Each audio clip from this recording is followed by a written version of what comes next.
Friends, இது எந்த இடம்னு பார்த்தீங்கன்னா நம்ம மூலக்குளம் சர்ச்சுக்கு ஆப்போசிட்ல தான். ஒரு 2 டேஸ்க்கு முன்னாடி நான் பார்த்தேன். இந்த ரோட்டுக்கு நடுவில் பார்த்தீங்கன்னா பள்ளம் இருந்தது. நாங்கள் அப்போயே வந்து நாங்கள் இதை வந்து சரி பண்ணோம்னு முடிவு பண்ணோம். அதே மாதிரி இன்னைக்கு நைட் நாங்கள் வந்து சரி பண்ணிட்டோம். இது ஒரு சின்ன ஒரு வேலை தான்.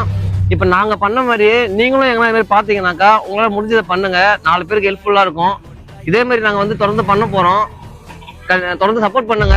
Thank you friends. இது அவங்க பண்ணுவோம் இவங்க பண்ணுவோம் பார்த்து நம்ம ரோடு நம்ம விஷயத்தை நம்மளே பார்த்தாகணும். யாரு பார்த்தாலும் டக்குன்னு செஞ்சிருங்க. அது பொதுமக்கள் எதுவாக நம்ம பார்த்து செய்ய வேண்டாம். சொல்றேன். நன்றி, வணக்கம். Okay, thank you friends.